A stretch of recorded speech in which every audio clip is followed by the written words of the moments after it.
Consider a transporter device that can create a perfect copy of you down to your molecular level. Would you consent to the original copy of you being vaporized in the process? This is a difficult thought experiment. The Rational View is a weekly series hosted by me, Dr. Alan Scott, providing a rational, evidence-based perspective on important societal issues.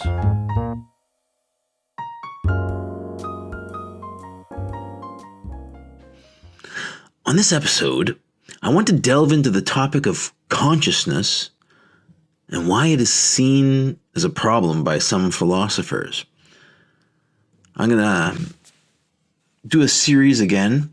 I briefly touched on this on my series on artificial intelligence, but it also touches on the topic of science and religion.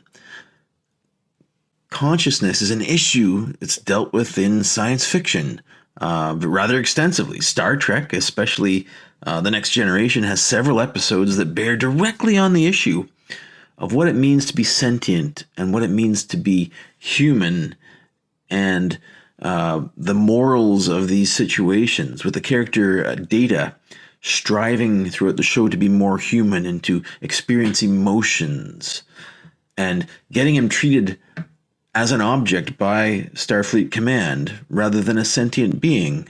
And mainly, I think, due to human chauvinism. This topic is also explored by a podcast contributor and artificial intelligence researcher, Dr. David Kelley, in his mediated artificial superintelligence Uplift.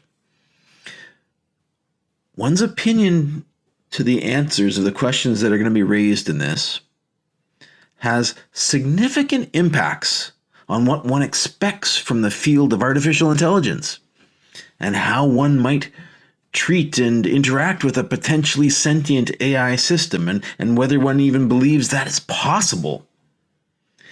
The investigation of this topic is important because it begs the question of what moral footing underlies our approach to other beings. And this even includes non-human species in some cases. It bears on the topic of free will. It could influence one's approach to crime and punishment. As always, if you enjoy the content you hear on this podcast, please hit like on your podcast app and share it with your friends. Send me a comment. Come online and register at my website, www.TheRationalView.ca. I'm hoping to release transcripts soon to the registered users. So, consciousness. The root of this problem is understanding how mind or consciousness exists, and even what is mind? What is consciousness? And the controversial part is, do we have need to resort to the supernatural, posit the existence of a soul, which is brought up by theologians as an answer to where does mind or being or selfness come from? Or is mind merely the result of an as yet to be understood physical phenomenon? If mind is just a physical phenomenon in our bodies, in the molecules and cells of our bodies, then it is likely that it can be simulated in a sufficiently powerful computer. We understand the laws of physics and we can simulate them on a computer. And thus, an artificial mind should be expected to be possible. Now, this is the crux of the issue. Detractors from this idea use kind of a reductio ad absurdum to poo-poo it. They use the model of comparing computations in a computer, or even in our brains, to shifting boxes around in a warehouse. All of the bits in a computer could be represented by some set of boxes in an immense warehouse, and any operation could consist of moving the box up or moving the box down. All of the bits in a computer and all of the process in a computer could be represented in this way if you had enough patience. It seems silly to think that this set of boxes could become a sentient mind with subjective experiences like we seem to have. And yet, our understanding of the universe and all the forces and particles in it tell us that humans are just a jumble of atoms that form molecules, and these molecules group together to form proteins and cells. Is it silly to think that all of the different organizations of these deterministic things, this set of fundamental particles, could itself become self-aware? Which is more silly? There's no difference in kind between these two interpretations. And depending on one's position on this topic, you can get completely different interpretations of some very insightful thought experiments.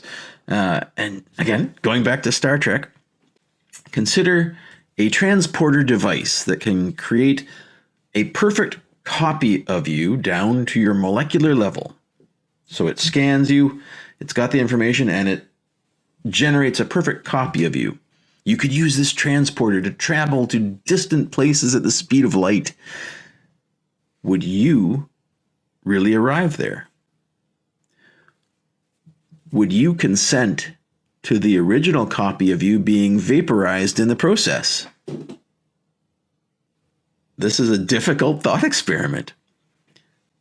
Computationalists, people that, physicalists, believe that we just consist of our atoms, and if you have a copy, it's you. That copy thinks it's you. It has all your memories. It has all your experiences. It believes it's you suddenly in a different place. They would expect the copy to be indistinguishable. People who believe in souls or have some other mystical beliefs about non-physicality would suggest that your soul would not be copied in this operation. There's some special intrinsic you-ness to the original, otherwise indistinguishable body that would not be transferred in this copying. Now, this isn't to say that the vaporizing of the initial copy can be done without some sort of moral questions. Both types of people believe that the vaporized copy would feel like it's you and would experience death, so you would certainly not want to draw it out. But the fact that the new copy is identical for a physicalist would mean that you would continue living as though you had been transferred instantaneously to your destination, and vaporizing the initial copy would mean that, the universe still has one of you, and that's still you. I had a long conversation on Facebook with somebody over this exact issue, and they couldn't get around the idea that the copy would not be me. It would be a zombie, or it would be an intruder. It'd be a new person that's not me. I'm me, and that copy wouldn't be me. And we had a long discussion. It was really fascinating, actually, just to see the different perspective on such an interesting thought experiment. Now, some would say that the computational view renders consciousness as a side effect of mostly deterministic physical processes, and it really calls into question the concept of free will. If everything the nervous system does is computation, and thus computation does everything, there wouldn't seem to be a need for consciousness or decision making. We don't have volition. Now, this is also a very good topic. I read a book called Blind Sight, which was recommended to me by a friend, by a Canadian author, Peter Watts. And it's available online. I highly recommend reading it. Basically posits that the consciousness is just an observer. It basically serves as a way to do after the fact justification of what your body is going to do anyway. There actually is experimental evidence to support this view. People have done very, very interesting experiments measuring the electrical impulses in your brain and asking people to say, move a finger of your own volition and press a button. They put wires in the brain and measure the electrical impulses, and they can actually tell before the person is aware of making their decision that the decision has already been made and is unstoppable. That blows my mind, and that blows a lot of people's minds, whatever a mind is. So, what does that mean? Many physicists believe that all physical processes are the result of deterministic and some random quantum interactions of atomic and subatomic particles and fields. In this view, our sentient awareness is more a narrator than a director. It observes what the brain does and attempts to create a consistent narrative. And what else supports this? Well, you can electrically stimulate someone's brain when they're in surgery, and if you stimulate a certain area, it causes laughter. This has been demonstrated on conscious subjects. We know you poke that area of the brain with a Tesla coil, they're going to laugh. Okay, I exaggerate. When questioned as to why they laughed, the subject will say that they thought of a funny joke. So the consciousness is actually explaining doing some sort of post hoc justification of what the body is doing. And it's used to doing this. The reality that we see is manufactured in our brain. When asked to use free will and make an arbitrary choice, you can predict it by measuring the brain's impulses before the person claims they're consciously aware of their choice. This is a disturbing thought to many people. It suggests that we don't have free will, but only the illusion of free will. But that's not the whole story. Determinism, however, is not well understood by the general public and philosophers. Just because a process is deterministic doesn't mean it can be predicted. The mathematics of chaos theory show that without perfect knowledge of the initial state of any system, even though the system is deterministic, it can be impossible to predict a future state. And we know that we can't have that level of knowledge of a system from quantum mechanics. So that you can't know precisely the individual state of any system due to the Heisenberg uncertainty principle. So what that means is that even though a system is deterministic, it can be unpredictable. You cannot know the future. No one can know the future without perfect knowledge, and perfect knowledge is not available from the basic postulates of physics. So philosophically, what does this mean about free will? And it's a very interesting question. I don't know the answer, but I lay awake at night thinking about it sometimes. Should people be held responsible for their choices if they have no free control over them? The morality of this situation is at the root of crime and punishment. And I want to now give you a blurb from philosopher Bertrand Russell, who has discussed this situation at length. And I really like his insight into this situation. So this is quoting Bertrand Russell. The emotional importance supposed to belong to free will seems to me to rest mainly upon certain confusions of thought. People imagine that if the will has causes, they may be compelled to things that they do not wish to do. This, of course, is a mistake. The wish is the cause of action, even if the wish itself has causes. We cannot do what we would rather not do, but it seems unreasonable to complain about this limitation. It is unpleasant when our wishes are thwarted, but this is no more likely to happen if they are caused than if they are uncaused. Nor does determinism warrant the feeling that we are important. Power consists in being able to have intended effects, and this is neither increased nor diminished by the discovery of causes of our intentions. Believers in free will, always in another mental compartment, believe simultaneously that volitions have causes. They think, for example, that virtue can be inculcated by a good upbringing, and that religious education is very useful to morals. They believe that sermons do good, and that moral exhortation may be beneficial.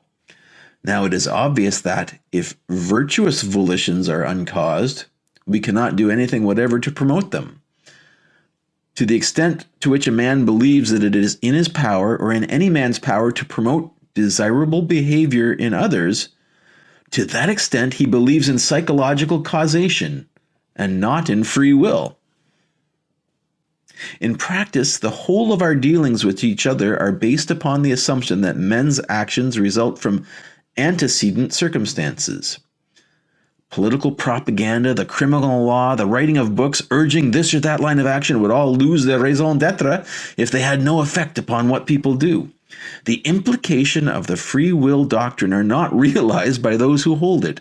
We say, "Why did you do it?" and expect the answer to mention beliefs and desires which caused action. When a man does not himself know why he acted as he did, we may search his unconscious for a cause, but it never occurs to us that there may have been no cause. It is said that introspection makes us immediately aware of free will. Insofar as this is taken in a sense which precludes causation, it is a mere mistake. What we know is that when we have made a choice, we could have chosen otherwise if we had wanted to do so.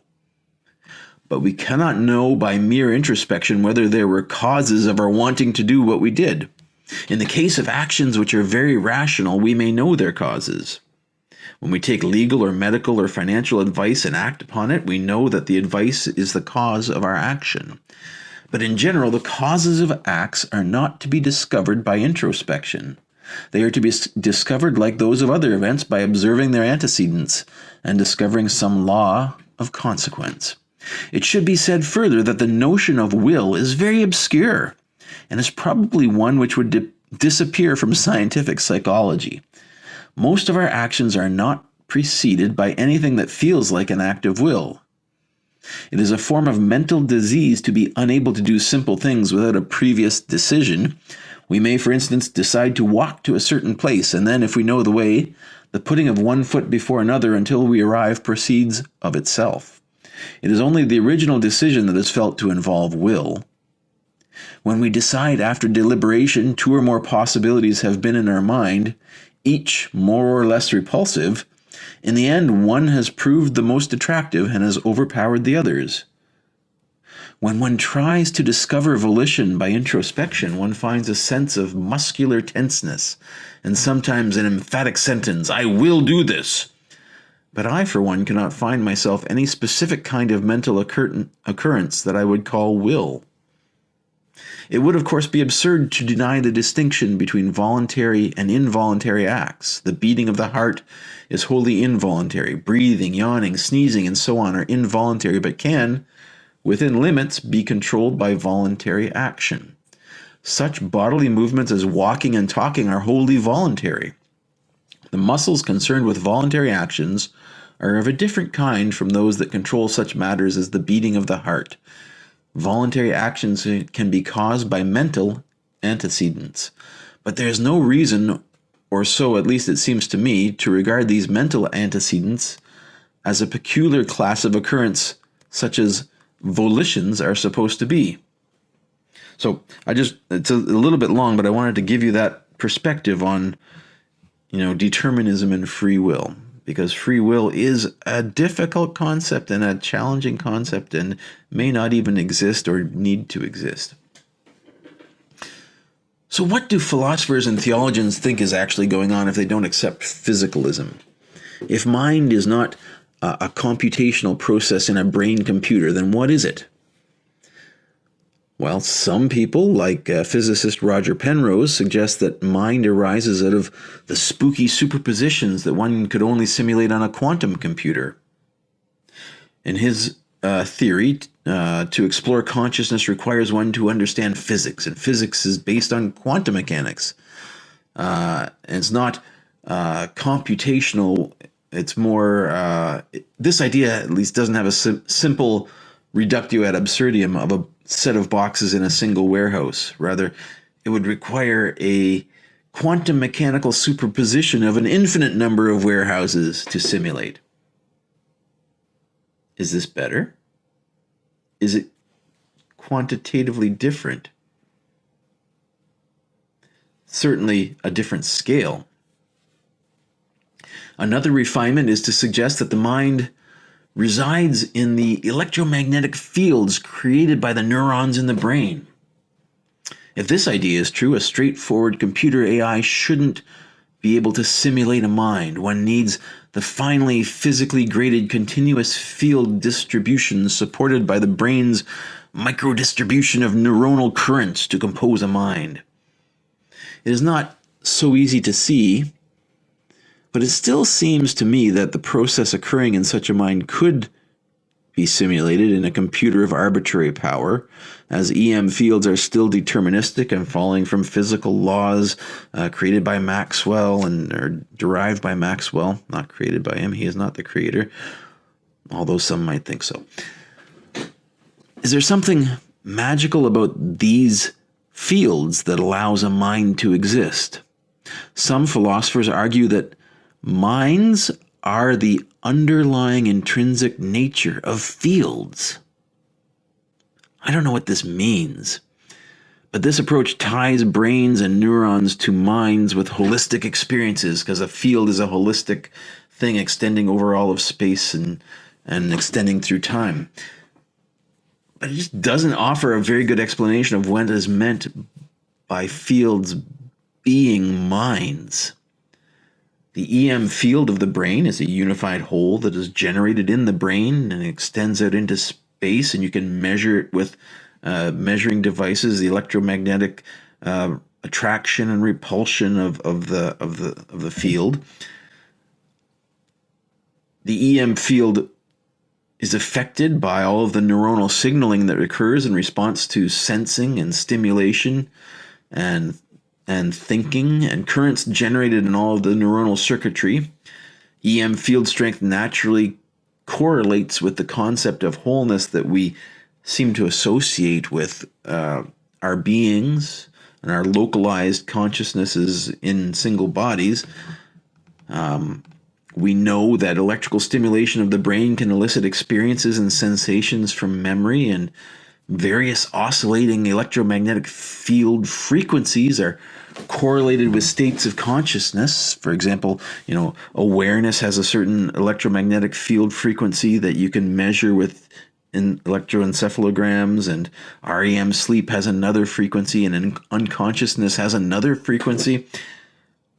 We know that trained neural networks can link diverse stimuli with stored memes or symbols from the evidence provided by computer science research.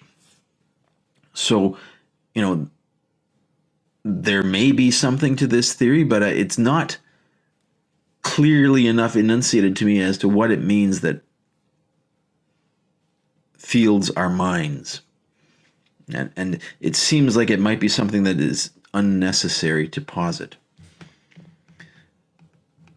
And not, again, quantitatively different from the reductio ad absurdum of a computational view in some aspects. What is it about these fields that make a mind? An alternate view that we have a supernatural soul that provides us with a subjective experience exists apart from physics. This approach suffers from the problem that the mind is clearly correlated with physical processes in the brain. How does a supernatural entity such as a soul become entwined with the neurons in a brain? Neurons fire electrical impulses based on the physics of electromagnetics. When we have thoughts, chemical drugs can change how the brain functions, change our subjective feelings and impressions. Brain damage also affects the mind. In addition, if there is such a thing as a non-physical soul, how does it interact with these physical components of the brain?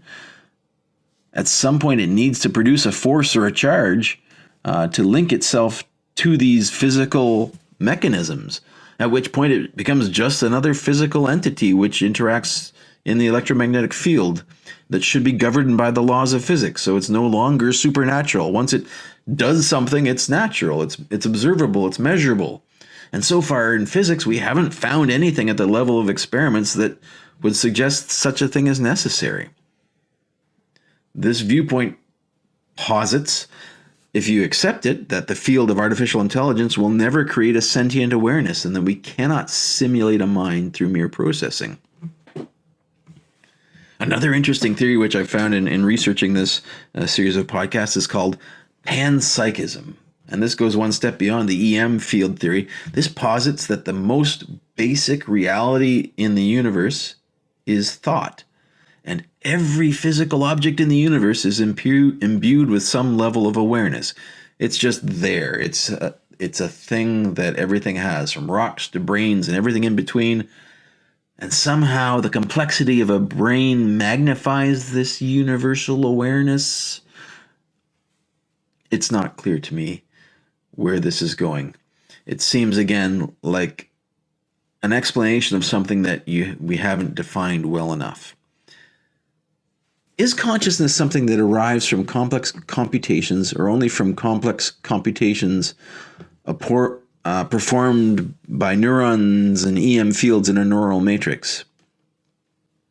Emergence is a property that deserves some description.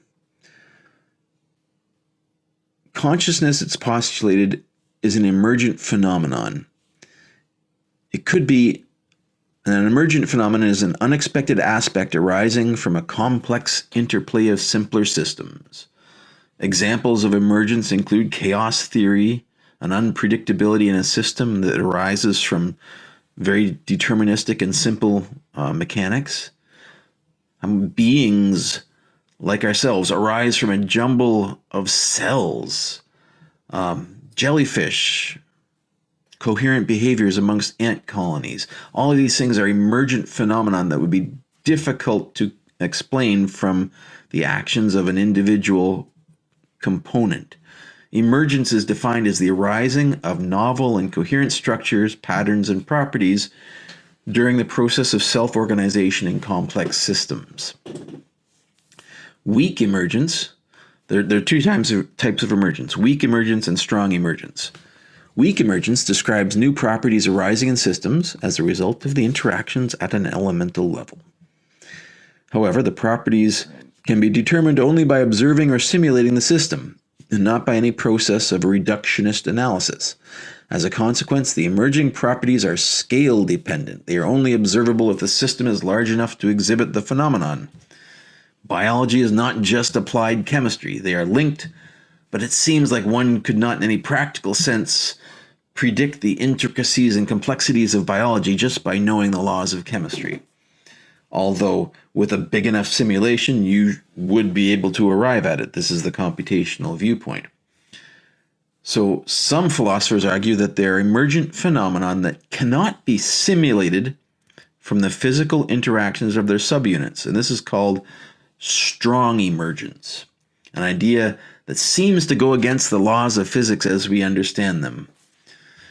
It seems akin to argument from ignorance, like intelligent design or irreducible complexity in the anti-evolutionists. It isn't all hocus pocus, however. In 2009, a group of researchers presented a class of infinite physical systems that exhibit non-computable macroscopic properties. More precisely, if one could compute certain macroscopic properties of these systems from the microscopic description of these systems, then one would be able to solve computational problems that are known to be undecidable in computer science. And this goes back to Gödel's theorem of incompleteness. Physics does use the concept of infinities in a very practical sense. So maybe this does hold some water. It's an interesting mathematical philosophical investigation. There are several uncomfortable infinities in our most basic physical theories of the universe, like the quantum ground state energy or Riemann normalization. So infinities do exist in physics, and we deal with them as best we practically can, but they're very difficult. And if these things do exist, then mathematically it may be that new properties emerge that cannot be simulated. I don't really understand the implications of this yet. This is kind of a new one to me that I've discovered. And here's a quote from the group that discovered this idea. Although macroscopic concepts are essential for understanding our world, much of fundamental physics has been devoted to the search for a theory of everything, a set of equations that perfectly describe the behavior of all fundamental particles. The view that this is the goal of science rests in part on the rationale that such a theory would allow us to derive the behavior of all macroscopic concepts, at least in principle. The evidence we have presented suggests that this view may be overly optimistic. A theory of everything is one of many components necessary for complete understanding of the universe, but is not necessarily the only one. The development of macroscopic laws from first principles may involve more than just systematic logic, and could require conjectures suggested by experiments, simulations, or insight. So this is intriguing. I don't know. I don't understand it, but it sounds really cool. What is the real answer? I don't know. And I'm really excited to start looking into it. I'm going to interview some people who've been thinking about this for a long time and get their opinions and share them with you. So until next time, stay rational. If you'd like to follow up with more in-depth discussions, please come find us on Facebook at The Rational View and join our discussion group. If you like what you're hearing, please consider visiting my Patreon page at patron.podbean.com/TheRationalView. Thanks for listening.